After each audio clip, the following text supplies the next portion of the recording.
वाहलुल उक़दतम मिन लिसानी यफ़क़हू क़ौली। रदीतु बिल्लाहि रब्बा व बिल इस्लाम दीना व बि मुहम्मदिन सल्लल्लाहु अलैहि वसल्लम नबिय्यन व रसूला। अम्मा बादु फ़अऊज़ु बिल्लाहि मिनश शैतानिर रजीम। बिस्मिल्लाहिर रहमानिर रहीम। क़ाल अल्लाहु तबारक व तआला फ़िल क़ुरआनिल मजीद वल फ़ुरक़ानिल हमीद।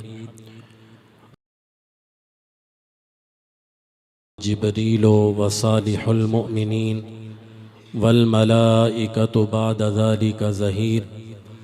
आमन्तु बिल्लाहि सदक़ल्लाहुल अज़ीम व सदक़ रसूलुहुन नबियुल करीमुल अमीन।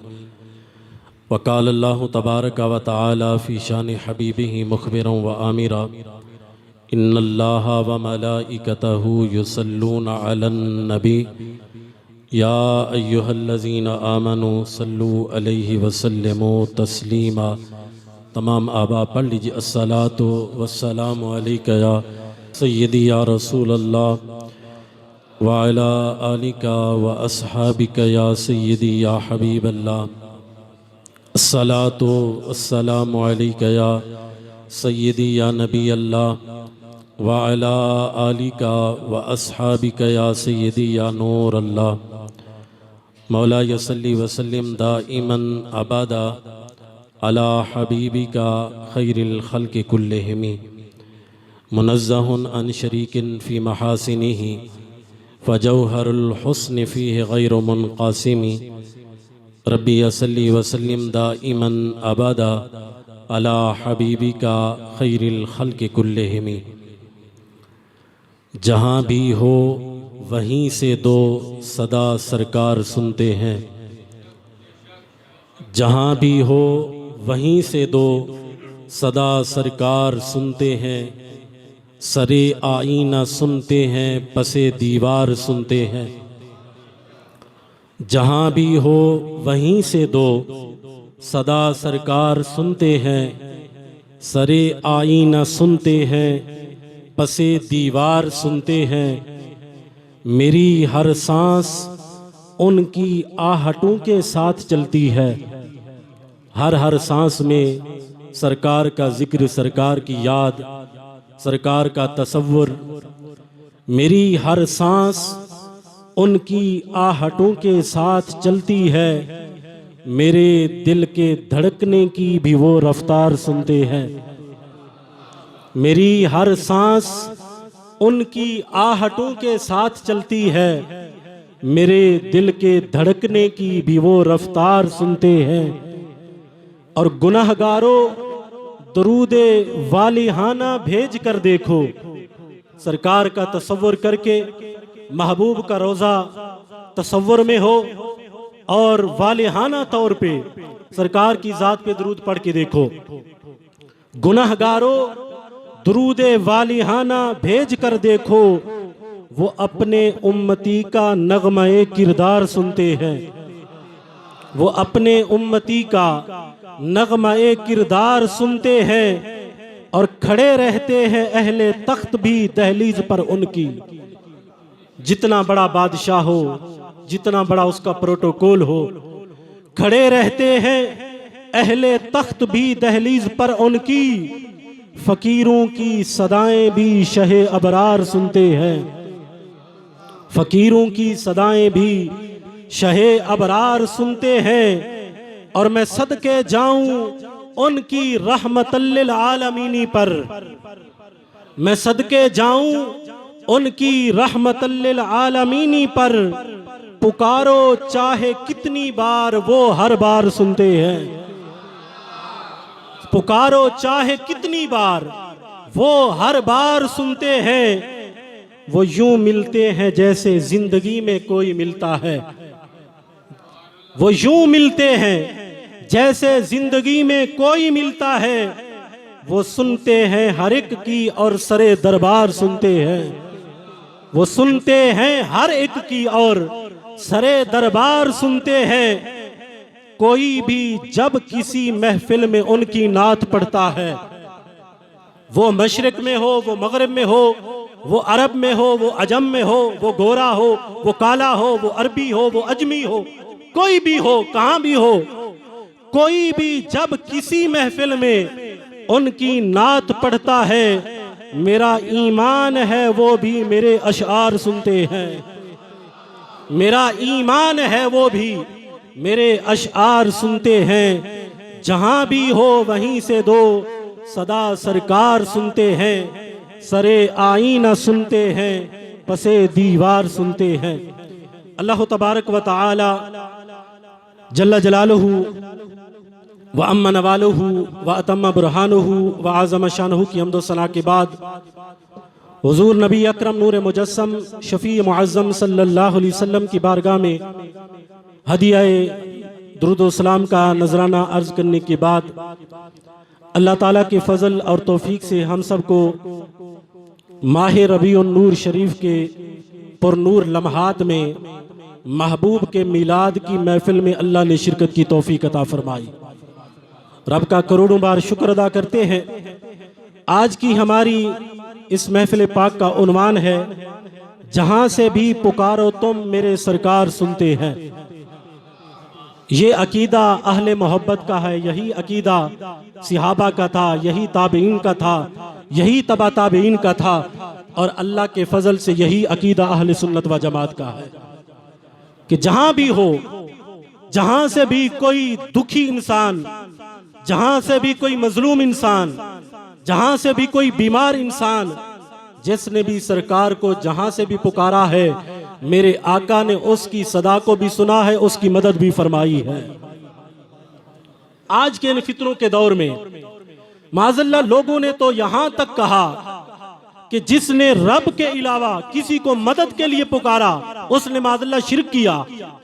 हालांकि अगर ऐसी बात होती तो बदर के मैदान में जब रब ने फरिश्तों को भेजा था तो रब ने फरमाया था, फरिश्तों जाओ और तुम जाके मेरे महबूब के गुलामों की मदद करो, इन्नी माकुम, मैं तुम्हारे साथ हूं। मदद फरिश्तों ने जाके की। अगर रब चाहता तो खुद कुन कहता तो सारे काफिर मर जाते, लेकिन रब बताना चाहता था कि रब चाहे तो खुद मदद करता है, चाहे तो अपने फरिश्तों से मदद करवा देता है। रब चाहे तो खुद मदद करता है, रब चाहे तो अपने बंदों से मदद करवा देता है। और जो फरिश्तों की मदद होती है या नबियों की मदद होती है, ये भी कोई रब के गैर की नहीं, ये रब की अता की मदद होती है। रब खुद नबियों को ताकत देता है, रब खुद वलियों को ताकत देता है कि वो मुश्किल दूर करते हैं। अब इस सिलसिला में कुरान मजीद बुरहान रशीद के अंदर सूरह तहरीम की आयत नंबर 4 है। रब फरमाता है, बेशक रब तुम्हारा मौला है, रब तुम्हारा मददगार है, व जिब्रील, और जिब्रील भी तुम्हारा मौला है, व सालिहुल मोमिनीन, और नेक मोमिनीन भी तुम्हारे मौला है, वल मलाइकतु बाद ज़ालिका ज़हीर, और उसके बाद फरिश्ते भी तुम्हारे मौला हैं, फरिश्ते भी मददगार हैं। मैं पूछता हूं, जो कहते हैं सिर्फ रब ही मौला है, उसके अलावा मौला किसी को ना कहो। आज अली मौला कहने पे शिर्क के फतवे लगाने वालों से पूछता हूं, जब आम मोमिन मौला बन सकता है तो हजरत अली मौला क्यों नहीं बन सकते? ये रब का कुरान है। रब फरमाता है रब भी मौला है, मोमिनीन भी मौला है, रब के फरिश्ते भी मौला है। अब मैं पूछता हूं, रब भी मदद करता है, रब के बंदे भी मदद करते हैं, रब के फरिश्ते भी मदद करते हैं।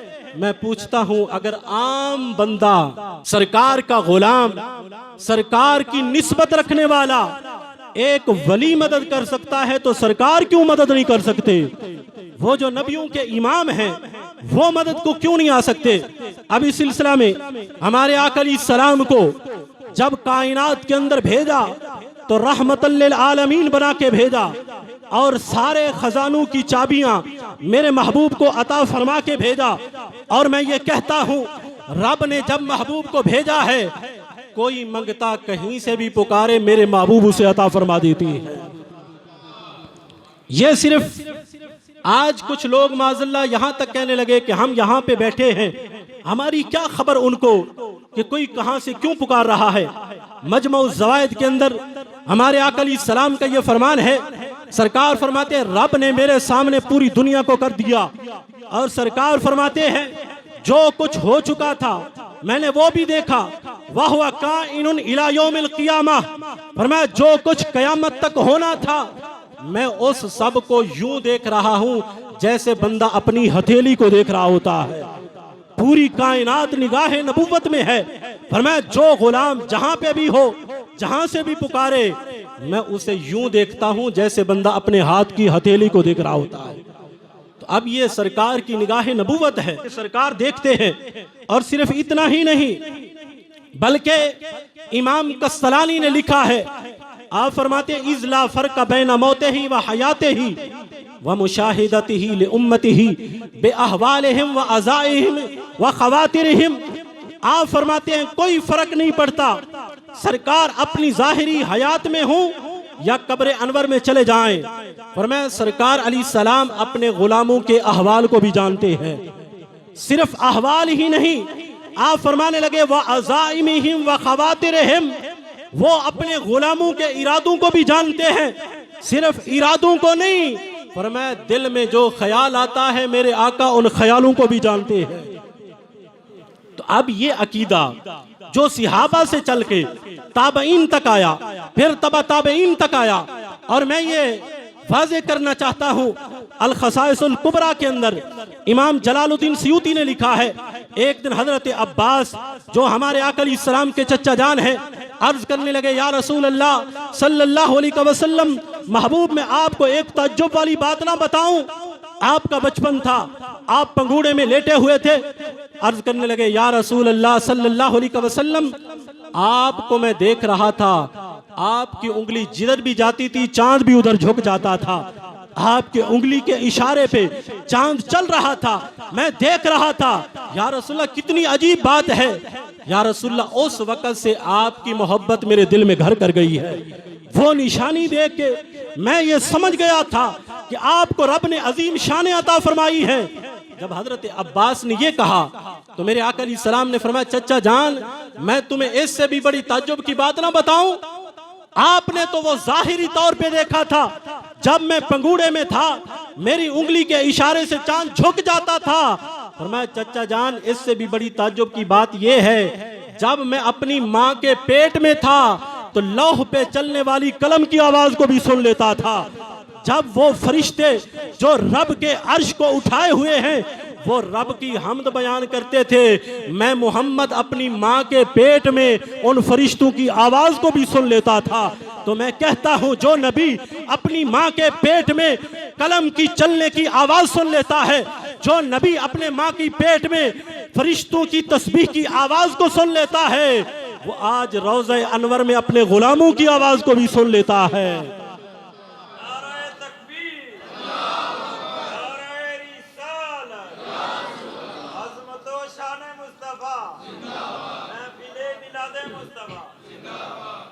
अब ये देखो, यही अकीदा सिहाबा से चला, यही ताबईन तक पहुंचा, यही तबा ताबईन तक पहुंचा, और यही अकीदा पूरी उम्मत का है।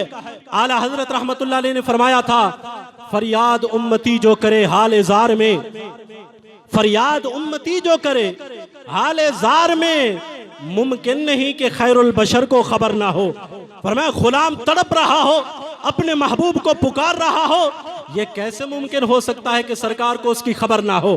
फरियाद उम्मती जो करे हाल जार में, मुश्किल वक्त में जब कोई गुलाम सरकार को पुकारे, आला हजरत फरमाते ये कैसे मुमकिन हो सकता है कि सरकार उसकी मदद ना फरमाए। अब इस सिलसिला में जो दलाइल हैं वो मैं आपके सामने रखना चाहता हूँ। अल अदबुल मुफरद के अंदर इमाम बुखारी ने लिखा, आज कुछ लोगों को ये भी बीमारी है, वो कहते हैं क्या बुखारी के अंदर है? ये अल अदबुल मुफरद इमाम बुखारी की किताब है, कोई आम किताब नहीं। इसके अंदर एक सिहाबी जिनका नाम हजरत अब्दुल्ला इब्ने उमर है, उनका ये फेल लिखा हुआ है। हजरत अब्दुल्ला इब्ने उमर जो हजरत उमर के बेटे हैं, बैठे थे तो बैठे बैठे क्या हुआ, पांव शल हो गया, उठना चाहते थे उठ नहीं सकते थे। जैसे बंदा काफी देर तक बैठा रहे पांव सुन हो जाता है, आप उठने लगे फिर गिर पड़े, कोई साथ बैठा था, वो भी अकीदतमंद था। अब वो मुशरिक नहीं था, वो बिदती नहीं था। उसने कहा उज़कुर अहब्बन्नास इलैक, कहा मैं तुम्हें वजीफा बताता हूं, वजीफा कर लो, अल्लाह तुम्हें शिफा अता फरमा देगा। वो वजीफा क्या था? इमाम बुखारी कहते हैं उसने कहा तुम उस हस्ती को पुकारो जो लोगों में तुम्हें सबसे ज्यादा महबूब हो। उज़कुर अहब्बन्नास इलैक, जो तुम्हें लोगों में सबसे ज्यादा महबूब हो, तुम उसको पुकार के तो देखो, तुम्हारा पांव ठीक हो जाएगा। यह हजरत अब्दुल्ला इब्ने उमर का अकीदा देखो, लोगों में सबसे ज्यादा उन्हें कौन महबूब था? इमाम बुखारी लिखते हैं अब्दुल्ला इब्ने उमर ने नारा लगाया और कहा या मुहम्मदा या रसूल अल्लाह। इमाम बुखारी कहते हैं जो ही उन्होंने या मुहम्मदा कहा तो रावी कहते हैं फम बजसत रिजलहू, उसका पांव ऐसे ठीक हुआ जैसे किसी ने रस्सी से बांधा हुआ था। सरकार को मदद के लिए पुकारा है तो अल्लाह ने फौरन शिफा अता फरमा दी है। अब ये सहाबा का अकीदा, उन्होंने पुकारा या मुहम्मदा, ए हमारे महबूब, ए हमारे आका, मदद फरमाओ, तो सरकार ने फौरन मदद फरमाई। अब इस सिलसिला में हजरत बिलाल बिन हारिस, ये भी सहाबी रसूल है, मुसन्नफ इब्ने अबी शैबा के अंदर ये हदीस पाक मौजूद है। जमाना था हजरत उमर फारूक रजी अल्लाह तआला अन्हु का। अब देखो कि हर जमाने में यही अकीदा रहा जो अहले सुन्नत का अकीदा है, हर जमाने में यही अकीदा रहा जो आज रब ने अहले सुन्नत को अता फरमाया है। अब ये भी सहाबी रसूल हैं। जमाना है हजरत उमर फारूक का, कहत पड़ गया, बारिश नहीं होती थी तो लोग परेशान थे। अब जिनको सरकार ने दीन पढ़ाया हो उनके अकीदे में माज़अल्लाह शिरक नहीं आ सकता। जिनको सरकार ने रब से मांगना सिखाया हो वो किसी गैरुल्लाह से नहीं मांग सकते।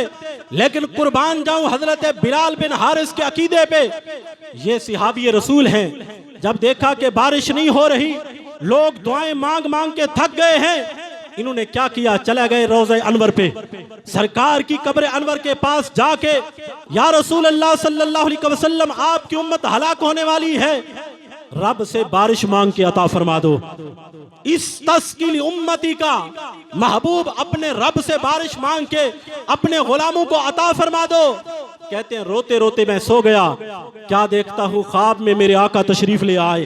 फरमाया बिलाल बिन हारिस, तुमने मुझे मदद के लिए पुकारा, मैंने तुम्हारी मदद कर दी है, जाके हजरत उमर को बता देना, परेशान होने की बात नहीं, रब तुम्हें बारिश अता फरमा देगा, जल्द तुम्हें रब बारिश देगा। और हजरत उमर को पैगाम देना, ऐ उमर खिलाफत जरा संभाल के करनी है। जब ये बात हुई, अब देखो वो कोई मुशरिक नहीं था, वो कोई बिदती नहीं था जो आज कहते हैं तुम रोज़े रसूल पे जाके मांगते हो, क्या तुम्हें रब नजर नहीं आता? मैं कहता हूं वो सहाबी था, वो वहाबी नहीं था जिसका ये अकीदा हो कि सरकार दे नहीं सकते। वो गए सरकार के दरबार में और जाके मांगा, और सरकार ने भी ये नहीं कहा कि तुमने शिर्क किया, कहा रब ने तुम्हें बारिश अता फरमा देनी है। अब जब वो आए, हजरत उमर को आके बताया, ऐ उमर मैं गया था सरकार के रोजे पे, सरकार से दुआ मांगी थी, सरकार ने खुशखबरी सुनाई है। हजरत उमर ने भी ये नहीं कहा कि तुमने अच्छा नहीं किया, मांगना तो रब से था, बारिश रब देता है, तुम सरकार से मांगने चले गए। रिवायत के अंदर आता है, इमाम इब्ने अबी शैबा ने लिखा है, हजरत उमर की आंखों में आंसू आ गए और कहने लगे, ऐ बिलाल बिन हारिस, मैं खुदा की कसम अपनी ताकत के साथ अपनी खिलाफत को संभालूंगा। हाँ मैं इंसान हूं, कमी कुताही तो हो सकती है। यानी वो पैगाम जो सरकार ने दिया था कि हजरत उमर से कहो कि अपनी खिलाफत को संभाल के करे, तो फरमाया मैं सरकार के इस पैगाम को भी मानता हूं कि सरकार ने सच फरमाया है, मैं अपनी कमजोरी का भी एतराफ करता हूं।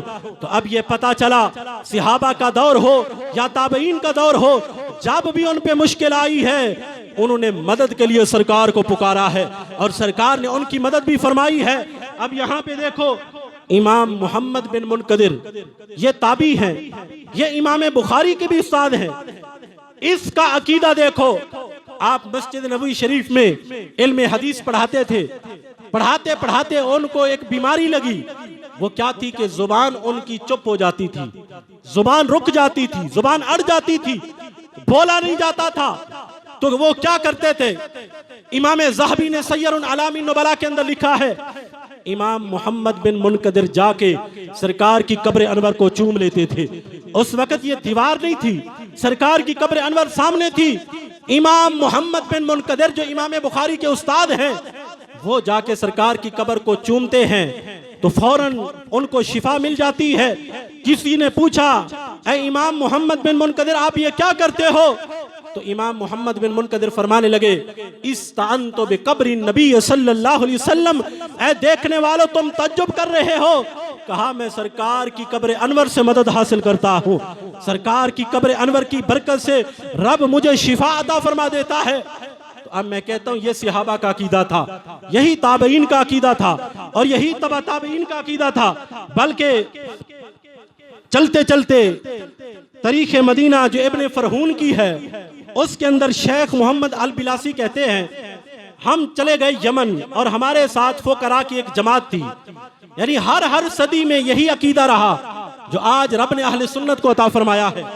शेख मोहम्मद अल बिलासी कहते हैं, हम यमन में चले गए, हमारे साथ वो औलिया की एक जमात थी। कहते वहां पे पहुंचे, देखा तो एक औरत दूध बेच रही थी और उस औरत ने दूध में पानी मिलाया हुआ था। हमें किसी ने बताया कि इस औरत ने धोखा किया है, दूध में पानी मिलाया हुआ है। कहते हम एक बुजुर्ग थे जलाल वाले, उनसे बर्दाश्त ना हुआ, उन्होंने वही दूध उठाया और उसके सर पे उड़ेल दिया। कहते ये करना ही था कि वो औरत जादूगर थी, उसने जादू किया और क्या देखते हैं हमारे उस बुजुर्ग की शक्ल गधे वाली बन गई। हम बड़े परेशान हुए। सिर्फ इतना ही नहीं, बल्कि कहते हैं वलहु ज़म्मुन कज़म्बिल हिमार, उनकी दुम भी ऐसे निकल आई जैसे गधे की दुम होती है। कहते हम बड़े परेशान हुए कि एक बड़े नेक परहेजगार हमारे साथ हमारे साथी है, ये क्या हुआ?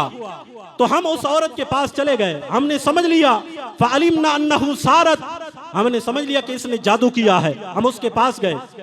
शेख मोहम्मद अल बिलासी कहते हैं उस औरत की मिन्नतें तरले की है, लेकिन वो ना मानी। हम फिर यमन के जो औलिया थे उनके पास गए कि आप जाके उस औरत को समझाएं कि वो अपना जादू तोड़े और ये जो हम पे मुश्किल आई है ये दूर हो। कहते वो औलिया भी आए, उन्होंने कहा, वो औरत मान गई और कहने लगी कि मैं अपना जादू तोड़ती हूँ। जब उसने अपना जादू तोड़ा तो उनका चेहरा जो गधे वाला था वो तो ठीक हो गया, लेकिन वो जो दुम थी वो जायल नहीं हुई। वो कहने लगी इसको मैं जायल नहीं कर सकती, मेरे जादू का तोड़ यहीं तक था, अब इसके आगे मैं कुछ नहीं कर सकती। तुमने जो कहा जादू तोड़ो, मैंने तोड़ा, तुम्हारी बात को माना, लेकिन इससे आगे मैं कुछ नहीं कर सकती। शेख मोहम्मद अल बिलासी कहते हैं हम इतने परेशान थे, अब हमारे दोस्त हैं हम उनको छोड़ भी नहीं सकते थे, जहां से भी गुजरते थे लोग ताज्जुब करते थे। कहते हैं जब मुश्किल पड़ी तो हमने भी सरकार को पुकारा, महबूब अली सलाम की बारगाह में चले गए। हम यमन से सीधा मदीना मुनव्वरा गए, सरकार के रोजे पे जाके उस वक्त जो मस्जिद नबवी शरीफ का दरबान था उससे कहा कि आज रात हमने मस्जिद में गुजारनी है, हमें इजाजत दे दो। तो कहते हैं उस दरबान ने जब इजाजत दी, हमारे वो बुजुर्ग मस्जिद में रहे, रात को रोते रहे सरकार की बारगाह में, महबूब में आपका गुलाम हूँ, मुश्किल आ पड़ी है। कहते रोते रोते सो गए। जब सुबह हुई क्या देखते हैं, फरमाया फ़अज़ालल्लाहु बिबरकतिन नबी सल्लल्लाहु अलैहि वसल्लम, सरकार की कब्र अनवर की बरकत से रब ने उनकी मुश्किल को दूर कर दिया था।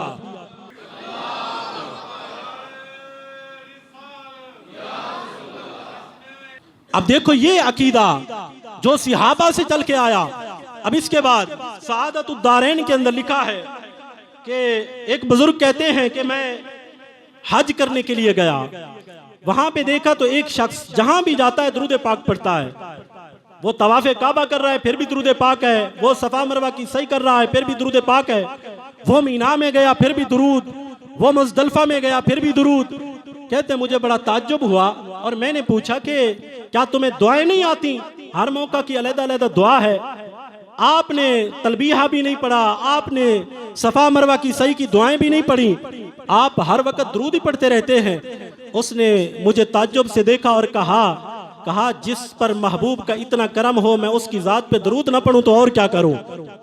मैंने पूछा वो कैसे? कहने लगा जब मैं चला था यमन से, मैं कूफा पहुंचा था तो उस वक्त मेरे साथ मेरा वालिद भी था, हम दोनों हज के लिए आ रहे थे, लेकिन रास्ते में जब कूफा पहुंचे तो मेरा वालिद बीमार हो गया, और बीमारी का आलम यह था कि उसी बीमारी में वो फौत हो गया। कहते परदेसी आलम था। मैंने कपड़ा उसके सर पे डाला। जब थोड़ी देर के बाद फिर रोते रोते कपड़ा हटाया तो मैं क्या देखता हूँ, मेरे वालिद का चेहरा गधे वाला बन चुका है। मैं इतना रोया कि एक तो परदेसी हूं, फिर ये हालत बाप की, अब मैं किसको बुलाऊं कि मेरे बाप का जनाजा पढ़े। हालत ये है कि उसका चेहरा भी गधे वाला बन चुका है। कहते हैं मैं रोते रोते सो गया। क्या देखता हूं, ख्वाब में एक नूरानी चेहरे वाले बुजुर्ग आते हैं और आके कहते हैं परेशान क्यों हो। मैंने कहा मैं परेशान क्यों ना हूं, मेरा वालिद मरा हुआ है, उसका चेहरा गधे वाला बना हुआ है, परदेसी हूं, अब मैं क्या करूं, किसको बुलाऊं कि मेरे बाप का जनाजा पढ़े, कौन इनके चेहरे को देखेगा। कहते हैं मैं इसलिए रो रहा हूं। तो वो नूरानी चेहरे वाले बुजुर्ग कहने लगे मैं अपना हाथ फेर देता हूं, अल्लाह करम फरमा देगा। उन्होंने जब हाथ फेरा, कहते मैं क्या देखता हूं, मेरे बाप का चेहरा चांद से भी ज्यादा चमक रहा था। चमकने लगा मेरे बाप का चेहरा। वो बुजुर्ग जाने लगे तो मैं कदमों से लिपट गया। मैंने कहा इस आलम में करम फरमाने वाले बताओ तो सही कौन हो। उन्होंने कहा अना मुहम्मदुर रसूलुल्लाह, मैं तुम्हारा नबी हूं, मैं मोहम्मद सल्लल्लाहु अलैहि वसल्लम हूं, मैं आया हूं तुम्हारी मदद को। मैंने अर्ज की या रसूल अल्लाह सल्लल्लाहु अलैहि वसल्लम मदद क्यों की है। तो सरकार फरमाने लगे तुम्हारा बाप रोजाना मुझ पे 100 मरतबा दुरूद पाक पढ़ लेता था। तो जब भी कोई मेरी जात पे कसरत के साथ दुरूद पढ़ता है, जब भी उसे कोई मुश्किल आती है, मैं मोहम्मद उसकी मदद फरमाता हूँ। तो मैंने अर्ज की या रसूल अल्लाह सल्लल्लाहु अलैहि वसल्लम जब इतनी करम नवाजी फरमाई है, ये भी बता दो मेरे बाप का चेहरा क्यों बदला था। महबूब आपके इल्म में है कि ये हालत क्यों हुई। तो सरकार फरमाने लगे रब का कानून है, जो भी सूदखोर होता है उसका चेहरा या तो दुनिया में बदल जाता है या आखिरत में बदल जाएगा। तो कहा तुम्हारे बाप पे रब का अजाब आया, उसका चेहरा दुनिया में तब्दील हुआ क्योंकि तुम्हारा बाप सूदखोर था।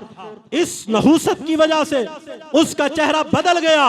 तो मैंने आके तुम पे करम नवाजी फरमाई है। वो बुजुर्ग कहते हैं वो कहने लगा जिस पर सरकार ने इतनी करम नवाजी फरमाई हो, उस परदेश के आलम में सरकार मदद को आए हूँ। कहा जब से दुरूद पाक की बरकत को सुना है, अब मैं जहां भी जाता हूं महबूब की जात पे दुरूद पढ़ता हूं। तो ये है कि मुश्किल जहां पे भी पड़ी, जहां से भी किसी ने पुकारा, मेरे महबूब अलैहिस्सलाम मदद को आए। इमाम बुसीरी रहमतुल्लाह अलैह ये बड़े पाए के वली कामिल भी हैं और मुहद्दिस भी हैं। आपके बारे में आता है कि आपको फालिज हो गया, जिस्म का एक हिस्सा काम करना छोड़ गया। बड़े परेशान हुए कि मैं किताबें लिखता था, दीन का काम रुक गया। काफी इलाज किए, कहते हैं कि इफाका ना हुआ। एक रात रोते रोते महबूब अलैहिस्सलाम की बारगाह में इल्तिजा करते हैं या रसूल अल्लाह सल्लल्लाहु अलैहि वसल्लम, सारे डॉक्टरों को मैंने आजमा लिया, सारे तबीबों को मैंने आजमा लिया, ऐ माहे तबीब आप रहते हैं, मैं आपकी बारगाह में इल्तिजा कर रहा हूँ। या रसूल अल्लाह सल्लल्लाहु अलैहि वसल्लम मुझ पे नजरे करम फरमाओ। इमाम बुसीरी कहते हैं ये इल्तिजा करते करते मैं सो गया। क्या देखता हूँ ख्वाब में मेरे आका तशरीफ ले आए और फरमाने लगे इमाम बुसीरी परेशान क्यों होते हो। मैं अपना हाथ फेर देता हूँ, अल्लाह तुम्हें शिफा अता फरमा देगा। और इमाम बुसीरी कहते हैं उससे पहले मैंने एक कसीदा भी लिखा जो अशआर सरकार की बारगाह में पेश करने के लिए मैंने लिखे। तो उस वक्त सरकार जब तशरीफ लाए तो मैंने अर्ज की या रसूल अल्लाह करम नवाजी तो फरमा दी है, चंद अशआर मैंने लिखे हैं, महबूब अगर वो सुन लो तो करम नवाजी होगी। सरकार ने वो अशआर सुने, सरकार इतने खुश हुए कि महबूब ने अपनी चादर मुबारक भी इमाम बुसीरी को अता फरमा दी। अब फरमाते हैं जब सुबह हुई मैं बेदार हुआ, क्या देखता हूँ जिस्म बिल्कुल सही हो चुका है और वो सरकार की चादर मुबारक भी मेरे हाथों में है। यानी सिर्फ ख्वाब ही नहीं बल्कि हकीकत में जो सरकार ने वो चादर अता फरमाई थी उस वक्त भी वो मेरे हाथों में थी। तो अब ये है कि जहां से भी किसी ने पुकारा मेरे आका अलैहिस्सलाम उसकी मदद को गए। और यहाँ पे मिसबाहुज़ ज़ुलाम के अंदर एक वाक़या लिखा है। शेख अबू अब्दुल्ला कहते हैं मैं हज के लिए गया तो वहां पे एक शख्स को देखा, लोग उस पे ताज्जुब कर रहे थे कि वो बंदा पानी नहीं पीता था। गर्मियों का मौसम था, हम पानी पी पी के थक गए थे, लेकिन किसी ने बताया इस शख्स को प्यास ही नहीं लगती, इस गर्मी के आलम में ये बंदा पानी नहीं पीता।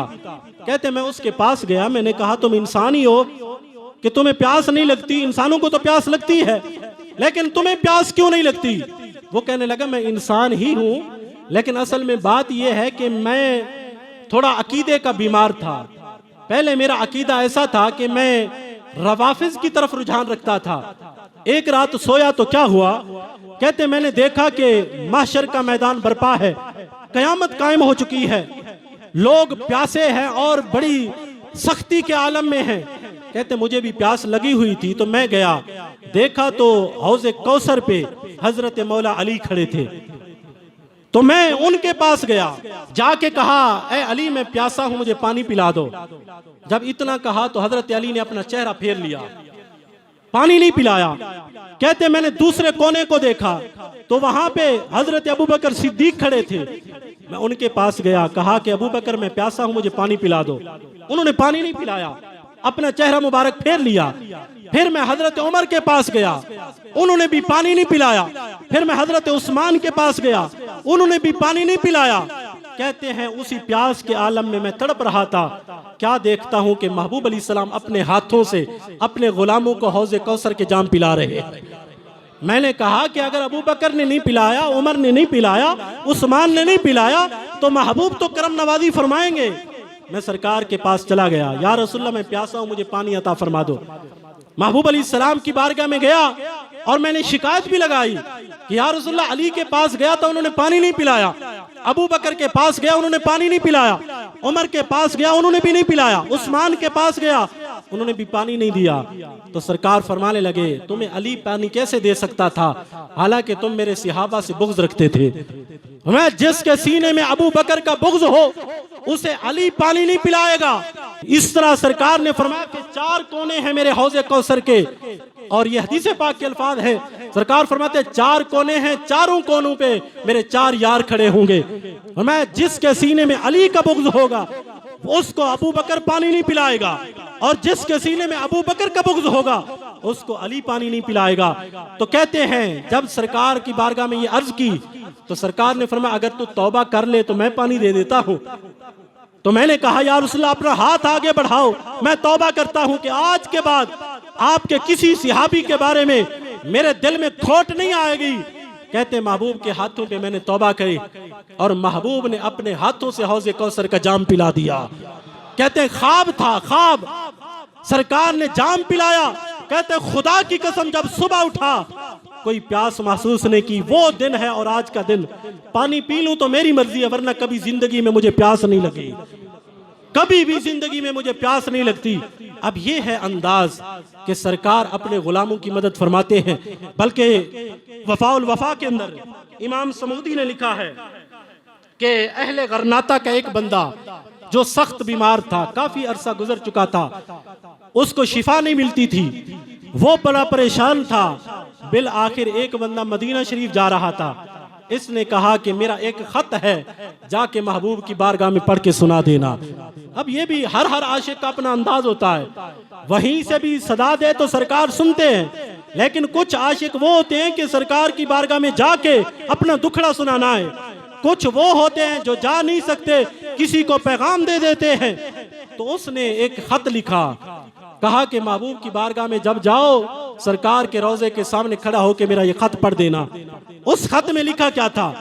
उस बीमार ने लिखा, इमाम समूदी कहते हैं उसमें लिखा था, या रसूलल्लाह सारे तबीब हाथ उठा चुके हैं, मैं ना उम्मीद हो चुका हूं, मैं समझता हूं अगर आप करम नवाजी फरमा दें तो अल्लाह मुझे शिफा अता फरमा देगा।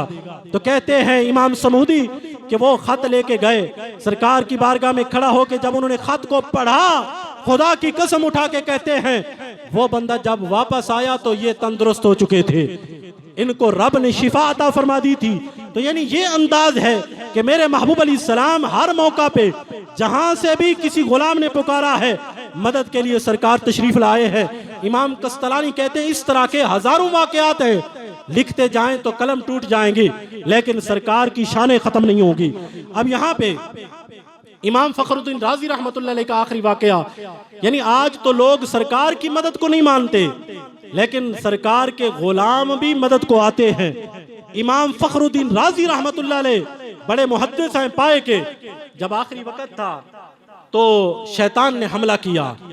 आपको पता है कि शैतान आखिरी वक्त सरकार फरमाते हैं बड़ा शदीद हमला करता है कि कहीं इस बंदे का ईमान जाया हो जाए। तो वो शैतान आया इमाम फखरुद्दीन राजी रहमतुल्लाह अलैह के पास, कहने लगा क्या तुम रब को मानते हो? कहा मैं रब को मानता हूँ। कहा इसकी दलील क्या है? तो कहते इमाम फखरुद्दीन राजी ने एक दलील दी, लेकिन शैतान भी फरिश्तों का उस्ताद था, उसने आपके इस दलील को रद्द कर दिया। आपने दूसरी दलील थी, उसने उस दलील को भी तोड़ दिया। यहां तक कि इमाम फखरुद्दीन राजी रहमतुल्लाह अलैह ने 360 दलीलें दी, लेकिन शैतान एक एक करके रद्द करता रहा। तो इस परेशानी के आलम में नज़ा का वक्त है, आपके पीरो मुर्शिद शेख नजमुद्दीन कुबरा रहमतुल्लाह अलैह एक दरिया के किनारे वुजू कर रहे थे। वहीं से आवाज दी, ऐ फखरुद्दीन राजी तुम ये क्यों नहीं कह देते कि मैं रब को बगैर दलील के मानता हूँ? वहीं से आवाज दी, कहीं दूर मीलों से आपने आवाज दी। इमाम फखरुद्दीन राजी के कानों में आपके शेख की आवाज पड़ी। आपने फौरन कहा दफा हो जा शैतान, मैं अपने रब को बगैर दलील के मानता हूँ। अब देखो एक मुर्शिद भी काम आ जाता है। जब मुश्किल आए तो हजरत उमर ने कहा था या सारियातुल जबल, जब हजरत सारिया रदियल्लाहु ताला अन्हु एक जंग में थे और काफिर पीछे से हमला करना चाहते थे, पहाड़ के पीछे से वो हमला करने लगे। सिहाबा कहते हैं हजरत उमर मस्जिद नबवी में खुतबा दे रहे थे, अचानक कहने लगे या सारियातुल जबल, ऐ सारिया पहाड़ के पीछे देखो। हम हैरान हुए कि वो इतने मील दूर जंग पे गए हुए हैं, हजरत उमर आवाज दे रहे हैं। जब हजरत सारिया वापस आए, हजरत उमर से कहने लगे रब आपको जज़ाए खैर अता फरमाए, आपने हमारी मदद कर दी थी, वरना काफिर जो पीछे से हमला कर रहे थे मुसलमान शहीद हो जाते। सिहाबा ने कहा सारिया क्या हुआ? कहने लगे हम जब जंग लड़ रहे थे, काफिर हमला करना चाह रहे थे, तो मेरे कानों में आवाज पड़ी हजरत उमर की। हजरत उमर ने कहा सारिया पहाड़ के पीछे देखो। कहते हम फौरन संभल गए और अपनी फौज को पीछे की तरफ किया और जाके काफिरों पे हमला किया। तो कहा कि उस वक्त हजरत उमर की आवाज हमारे कानों में पड़ी थी। तो मैं कहता हूँ जिस नबी का सहाबी मदद को आ जाता है वो सरकार कितनी मदद फरमाते होंगे, जिस नबी का गुलाम मदद को आ जाता है वो आका कितनी मदद फरमाते होंगे। दुआ करते हैं कि रब्बे जुल जलाल हम सबको अपने महबूब सल्लल्लाहु अलैहि वसल्लम की ज़ाते बाबरकात के साथ अल्लाह ताला मोहब्बत करने की तौफीक अता फरमाए और इसी अकीदा अहले सुन्नत व जमात पे रब्बे जुल जलाल हम सबको इस्तिकामत अता फरमाए। आमीन व आखिर दावाया अनिल हम्दुलिल्लाहि रब्बिल आलमीन।